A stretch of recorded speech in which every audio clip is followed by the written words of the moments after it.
लोकतंत्र के चौथे खंभे के रूप में उपस्थित हैं आप लोग इलेक्ट्रॉनिक और प्रिंट मीडिया के साथी, उनके सामने रखना चाहूंगी कि यह बहुत दुर्भाग्यपूर्ण है कि अगर आप मतलब भाजपा बीजेपी, अगर बीजेपी पक्ष में है जातीय गणना के तो कहे कि हाँ मैं पक्ष में हूँ, विपक्ष में है तो कहे कि हाँ मैं विपक्ष में हूँ।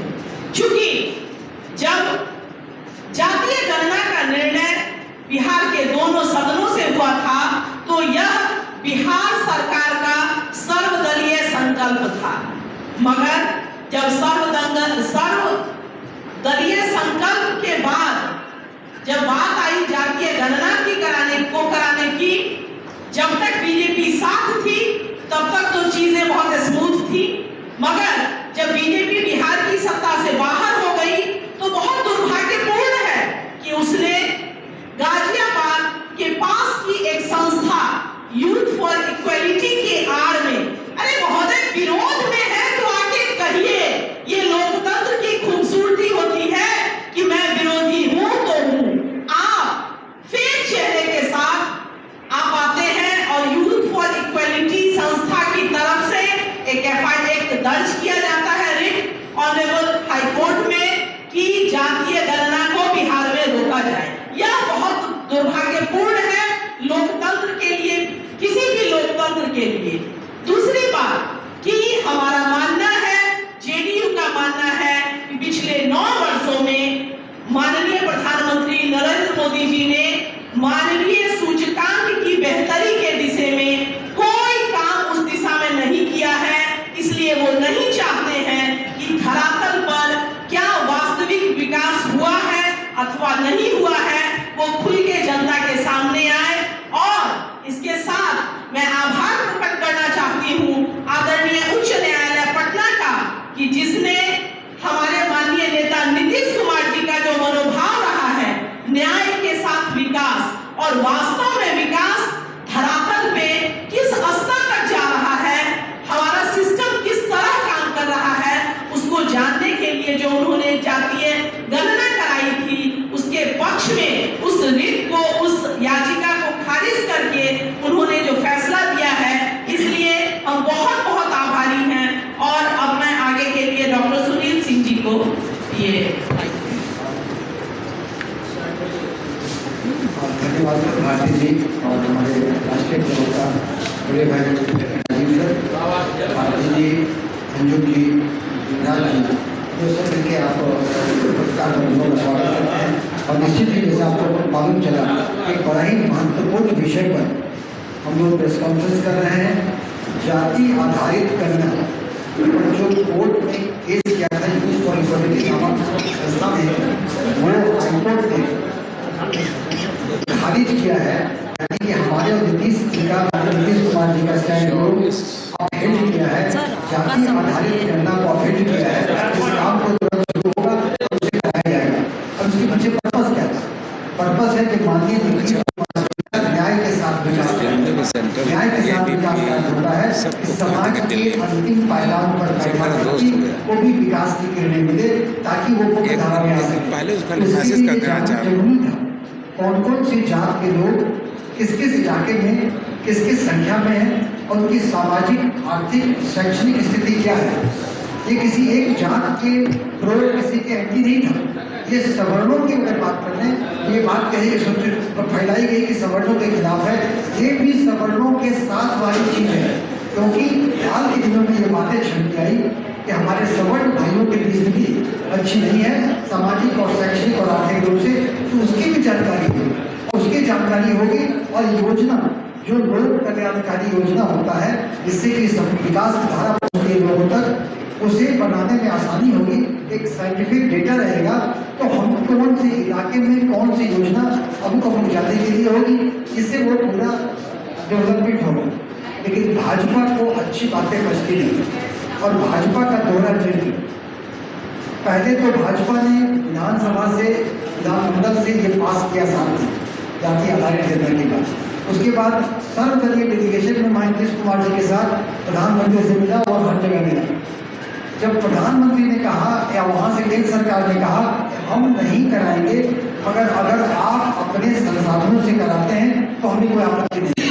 बहुत अच्छा, नीतीश कुमार जी ने 500 करोड़ का आवंटन किया और अपने संसाधन से कराने लगे। लेकिन भाजपा का तो विकास विरोधी चेहरा, तो भाजपा ने छद्म तरीके से एक यूथ फॉर इकोलॉजी नामक संस्था, इसके कि सारे पिटिशनर का भाजपा से संबंध है, ये हम लोग पिछले प्रेस कॉन्फ्रेंस में इस बात को साबित कर चुके हैं। उसके थ्रू ये केस कराई कि जाति आधारित गणना रोक जाए। लेकिन आज स्वागत करते हैं हाईकोर्ट के जजमेंट का कि नीतीश कुमार जी की जीत हुई है, हम सब की जीत हुई है, हम पूरे बिहार की जनता की जीत हुई है। और इसके बाद जाति आधारित गणना होगा। सारे लोग जो गरीब हों, जो जहाँ के हों, सभी लोगों को लोक कल्याणकारी योजनाएं का फायदा मिलेगा, साइंटिफिक डेटा मिलेगा। और भाजपा का जो विकास विरोधी चेहरा है, जो खुद तो कुछ काम की नहीं, विकास विरोधी चेहरा सामने आया है, उसको भी जनता देखेगी। और हम लोग तो नीतीश कुमार जी विकास की राजनीति करते हैं, इससे विकास की राजनीति आगे बढ़ेगी। और हम लोग जैसे अभी तक अपने आंतरिक संसाधनों से गरीबी उन्मूलन में हमारे बिहार का दर्जा बहुत ऊपर है, ये बहुत खुशी की बात है। हम सकारात्मक राजनीति करते हैं, लेकिन जिन्हें नकारात्मक करना हो तो नकारात्मक करते रहे। धन्यवाद। आज इस संवाददाता सम्मेलन में जो आज का विषय है जाति गणना के ऊपर हाई कोर्ट के निर्णय का, तो सबसे पहले मैं हाई कोर्ट के निर्णय का सहृदय स्वागत करता हूं। और आपको मैं बता रहा हूं कि किस तरह से भारतीय जनता पार्टी अपरोक्ष रूप से अपने लोगों को खड़ा करके न्यायालय में याचिका दायर करा के जाति गणना जो चल रही थी उस पर रोक लगवाया। ये आज की तारीख में जो निर्णय आया, इस निर्णय के बाद चूंकि हाईकोर्ट ने सारे पहलुओं पर, सारे बिंदुओं पर चिंतन मनन करके ये फैसला सुनाया और उनकी याचिका को खारिज किया। उनकी याचिका चलने योग्य नहीं थी, सुनवाई योग्य नहीं। तो पत्रकार बंधुओं, आपको मैं बता रहा हूं कि किस तरह से, जरा मैं नेपथ्य में ले जाना चाहता हूं कि जहां से शुरुआत हुई है जाति गणना की। तो हमारे राष्ट्रीय प्रवक्ता महोदय ने भी बताया और मैं पुनः उस बात को दोहरा रहा हूं कि देश में जो आम जनगणना होती है 11 में हुआ था, 21 में कराना था देश में जनगणना, लेकिन केंद्र सरकार ने जनगणना को नहीं करा पाई और तरह तरह के बहाने बनाकर इसको टालती रही और आज तक जनगणना नहीं हो पाया। तो आज तक जनगणना नहीं हो पाया, फिर 2024 में 26 में नया परिसीमन होना है और नए परिसीमन में कैसे करेंगे परिसीमन जब नया कुछ डाटा इनके सामने नहीं रहेगा। और मैं आपको बता दूं कि देश में जिस तरह से जनसंख्या बढ़ी है, जिस अनुपात में, काफी संख्या में कुछ ऐसे समाज है जिनकी संख्या काफी बढ़ी, तो संख्या बल के हिसाब से जो अनुसूचित जातियों और जनजातियों के लिए विधानसभा और लोकसभाओं में जो सीटें आरक्षित है, संख्या बल के आधार पर भी उन्हें सीटों में बढ़ोतरी होनी चाहिए थी। तो कैसे कराएंगे ये परिसीमन? तो निश्चित रूप से हम कर सकते हैं कि ये अनुसूचित जाति, जनजाति और दलित पिछड़ा विरोधी सरकार है केंद्र में, जिनकी मंशा है कि कैसे हम अनुसूचित जाति, जनजातियों, अति पिछड़ा और पिछड़े जातियों के विकास में हम कैसे रोड़ा उत्पन्न करें, उसके विकास में कैसे हम बाधा उत्पन्न करें।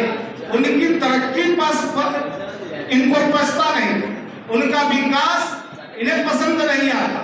आपको मालूम है कि बिहार में जब केंद्र सरकार ने जब जनगणना नहीं कराई तो बिहार सरकार ने रिक्वेस्ट किया था केंद्र सरकार से कि हम जाति गणना कराना चाहते हैं, तो जाति गणना पर केंद्र सरकार ने इनकार कर दिया कि हम नहीं कराएंगे। तो राज्य सरकार ने अपने खर्चे से कराने का निर्णय लिया और विधानमंडल में सर्वदलीय बैठक बुलाई और सर्वदलीय बैठक में सभी दलों के लोगों ने जो है इसको समर्थन किया और सर्वसम्मति से निर्णय हुआ कि बिहार सरकार अपने खर्चे से जाति गणना कराएगी। जब जाति गणना शुरू हुआ तो भारतीय जनता पार्टी के लोगों को ये पचा नहीं, चूंकि वहां वो बैठक में, सर्वदलीय बैठक में इन्होंने जो है ताली बजा करके अपना समर्थन दिया, लेकिन जो ही ये बाहर आए जाति गणना का अपरोक्ष रूप से खुलेआम विरोध करना शुरू किए।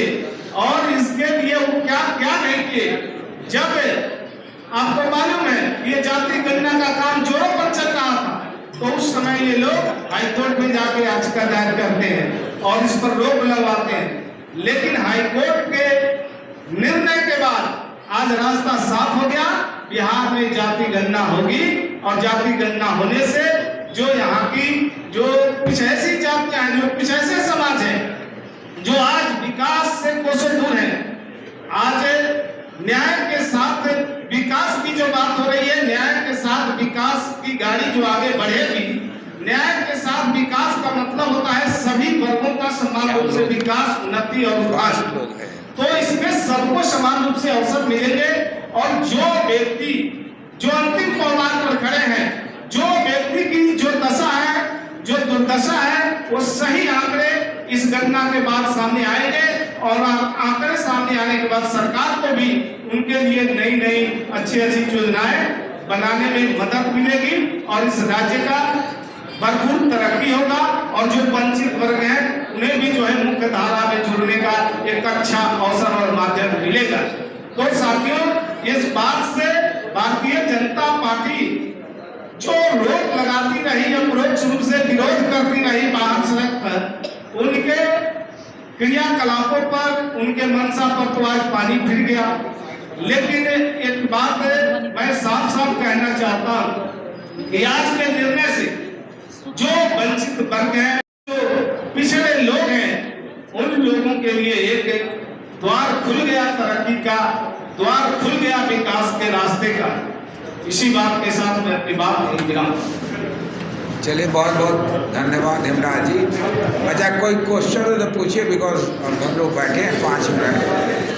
अब मुझे नहीं समझ में आता है कोई ऐसा क्वेश्चन होगा जो आप लोग पूछेंगे, क्योंकि ये बहुत दिन से बात चल रही है और हर लोग हर बात जानते हैं।